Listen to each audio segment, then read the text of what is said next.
we really thank you very much. And we really appreciate the partnership that we have with VVOB as a sector, because VVOB provides support to the sector as a whole, working with DBE and also working with our provincial colleagues to try and change our way of doing things.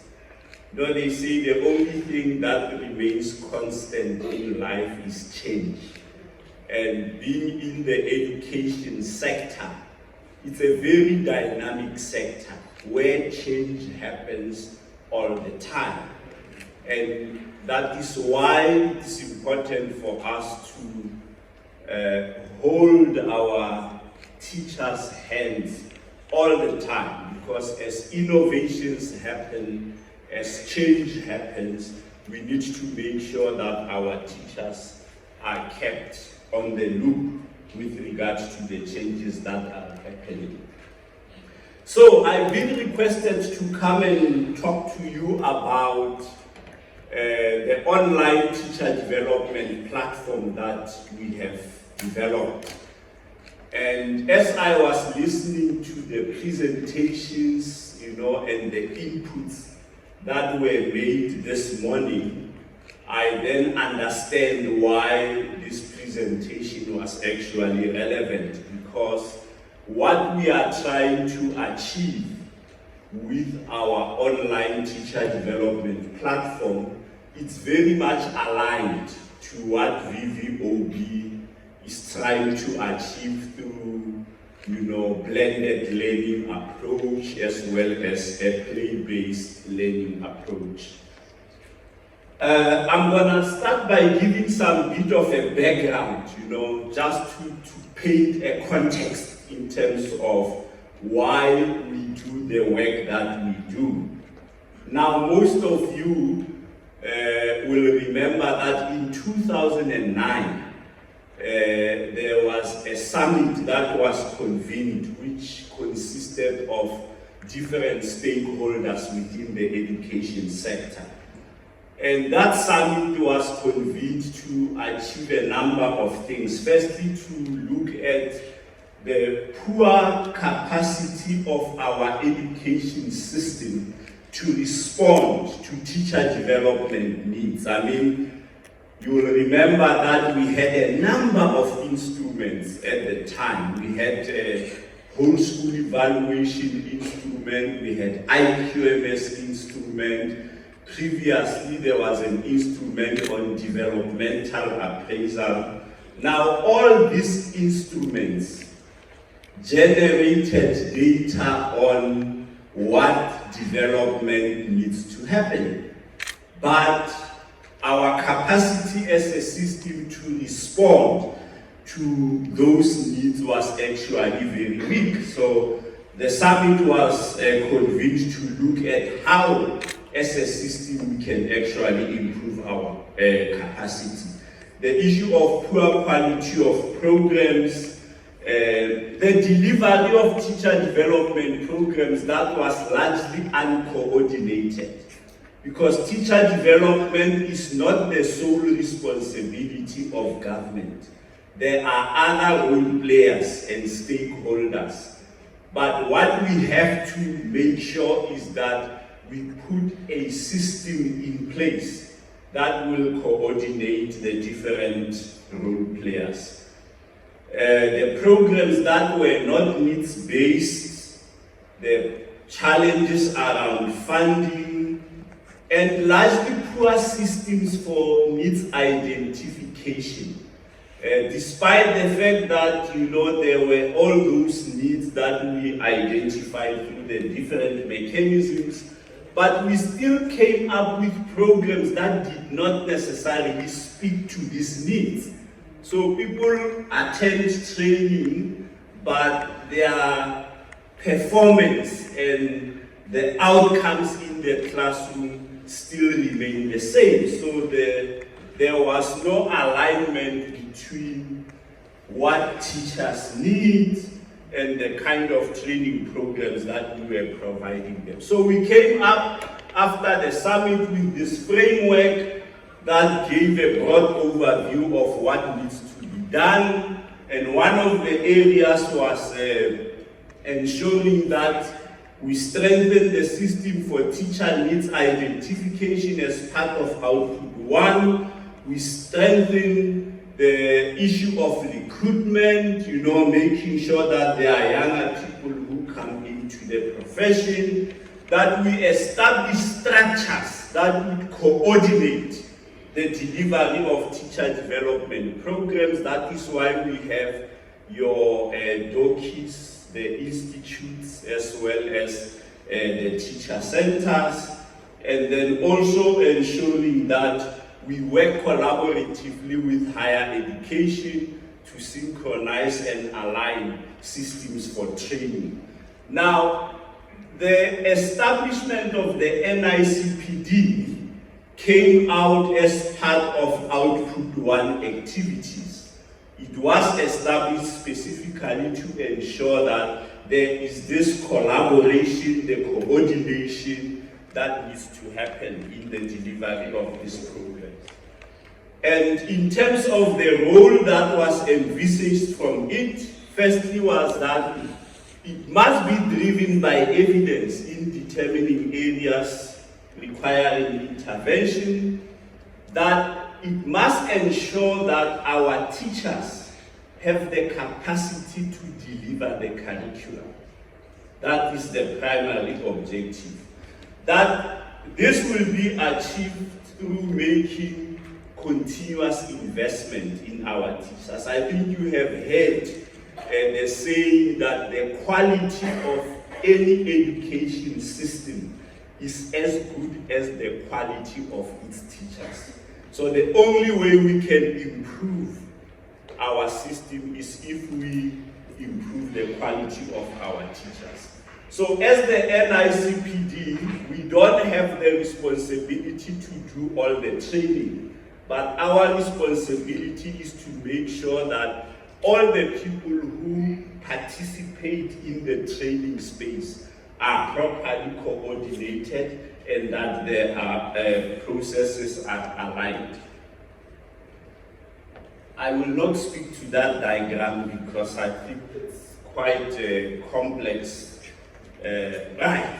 What is the problem that we see? Firstly, it is our view, and this is confirmed by also various research reports, that teachers are exposed to a lot of training programs and workshops, but these have had very little effect in terms of what happens in the classroom. And this is largely because they do not put what they learn in training into practice. That's a big problem. Many teachers are not taking personal responsibility for their own development. I mean, if you go to schools, to districts, they will tell you, no, the last time we've been invited to a workshop is, so we are not really being developed. But the key message is that development actually starts with you. It doesn't start with the district official or with the subject advisor. Our system of professional teacher development is largely manual and paper-based. And it's a big system, so if we operate it manually, coordination will remain a pipe dream. And then structures for teacher development have not been sufficiently coordinated and funded. And the notion of teacher accountability. And the problem is that when we talk about accountability, people think that it's only accountability to the system. But remember, as a professional, you are also accountable to the profession that you serve. You are accountable to the learners that have been entrusted in your care. And you are also accountable to the parents of the learners who have entrusted those learners under your care. So accountability stretches, So it's not about who's looking over your back, but it's also about your professional consciousness. That is very critical. Right, so from our view, what is it that we think needs to be done? Firstly, we believe that there has to be a transition from what we traditionally call professional development. We need to transition to professional learning. And what does that mean? It means that the issue of development, it's something that must shift from being done by other people to being done by yourself. Not that other people will no longer play a role, but anybody who comes to support you must actually support the efforts that you yourself are making. You cannot be an inactive participant in the process of learning and development. Access to learning opportunities by teachers needs to be expanded. The reality is that as a system, we've got approximately 450,000 teachers in the system. It is not possible to have each and every teacher in a training session at any given time. So that's why you need a mixed method approach in terms of how you approach training. And the bulk of that must actually be led by teachers themselves. So the notion of ensuring that the resources are placed in the hands of the teachers is very critical, which is the approach that was also reported here today. More support must be provided to the teachers to diagnose and assess learning deficits and remedial measures. We need to create time. So that's another thing. We expect teachers to be able to lead their own professional development, but currently there's no time to do it. Because we cannot only say teachers must do it at their own free time. So if this is a matter that is serious, we need to create time within the school timetable to enable teachers to do this. Opportunities need to be created for teachers to collaborate more. I think the notion of professional learning communities, and we've received a lot of support also from VVOB in terms of the professional learning communities. There are guidelines that they have developed in that regard. But teachers must also be incentivized. And when we talk about incentivizing teachers, we are not necessarily talking about giving them money, but it's also about giving them opportunities. Because if we want teachers to develop themselves, there must be value for that. There must be reason, there must be benefit. So a teacher who opts to sit and do nothing, and the teacher who puts an effort, there must be a difference. You cannot treat all these teachers the same way. And that's what we want to achieve with the notion of incentives. Program Director, I'm not sure how much time I have. Okay, so you will indicate if I'm taking too long so that I speed up.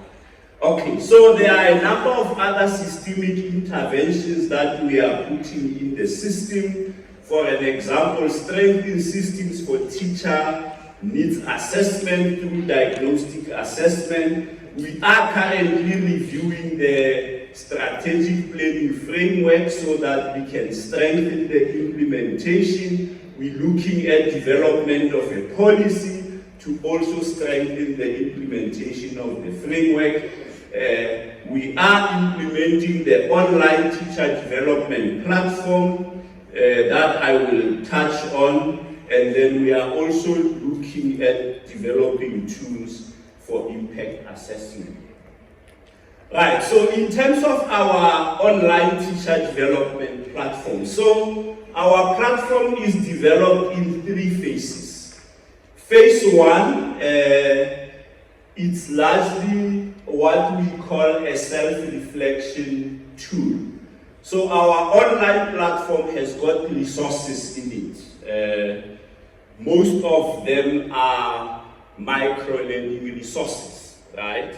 So phase 1 of it has got this, what we call self-reflection tool.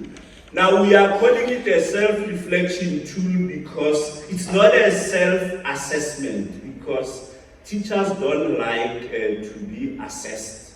They don't like to be told that you have passed or you have failed. They don't like to be told that this is how much you got.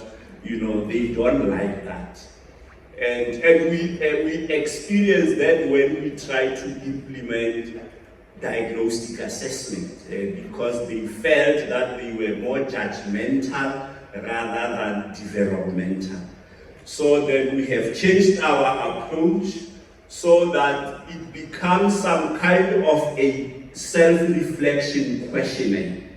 So a teacher in a specific subject will log onto the platform into the area of interest, and they will start by taking this self-reflection questionnaire, whose objective is to try and establish a baseline.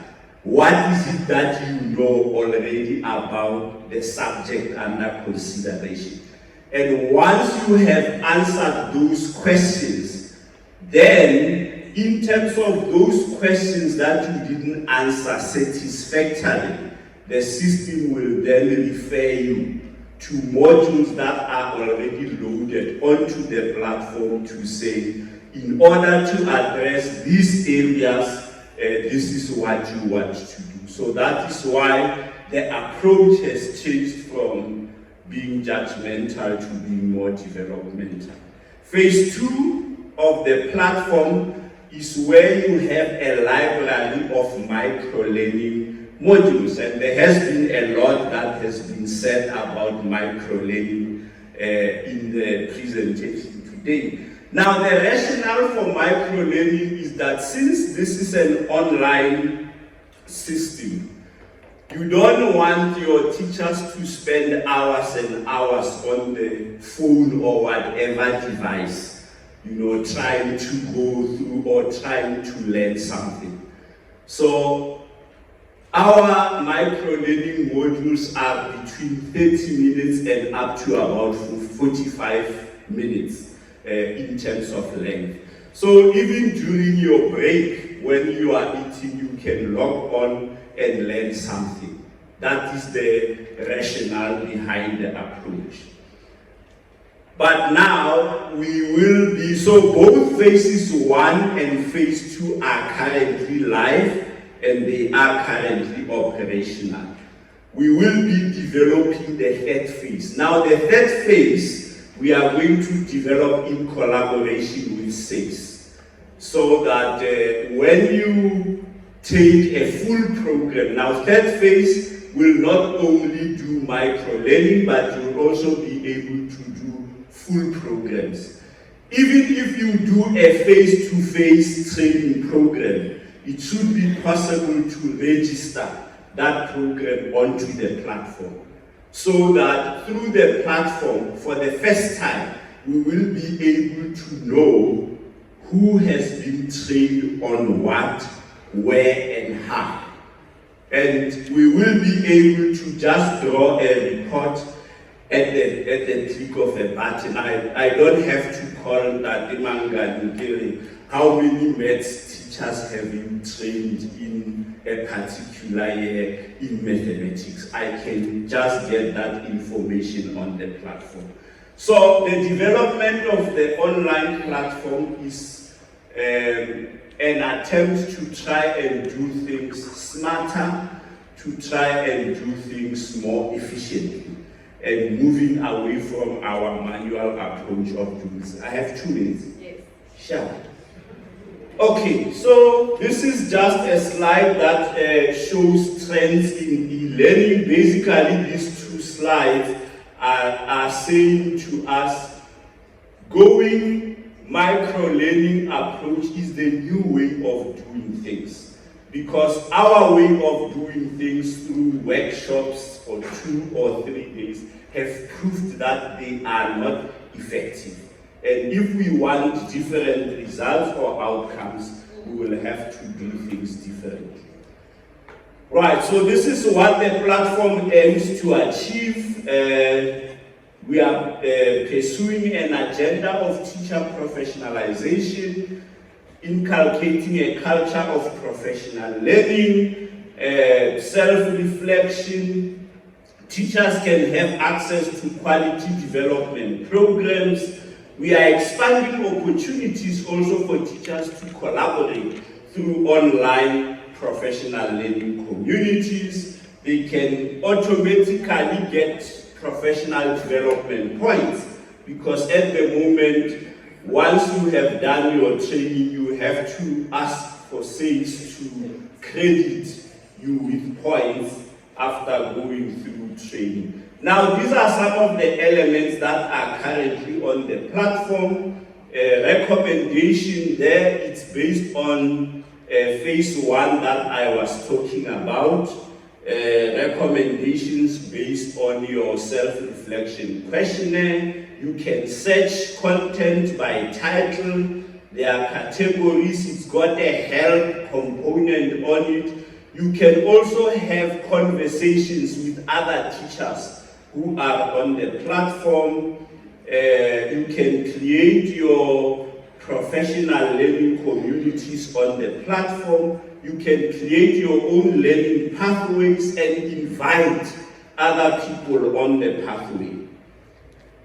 So those are the different elements. That's what I have explained before. This is what still needs to be added onto the platform as part of the phase 3 that I have talked about. Right, so we are collaborating with provinces. We've already done orientation with provinces. There will be different roles and responsibilities. There will be people who will serve as administrators on the platform, who can be able to draw reports. There will be those who will be able to serve as data creators. So as a teacher, you can actually create content, but that content must be moderated by someone else before it is loaded on the platform. So there are moderators, there are content creators, there are administrators as well. So all of these responsibilities will be performed at provincial as well as at national level.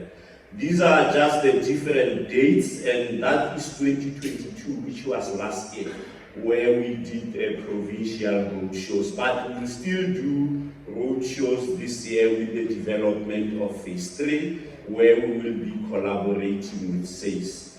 I thought I had a slide that also shows the login onto the platform, but I'm sure before we leave, we'll give you the login so that teachers can try and go into the platform and see what is there. So that's in a nutshell. I had to talk about it and not do a demonstration because it would have taken too long.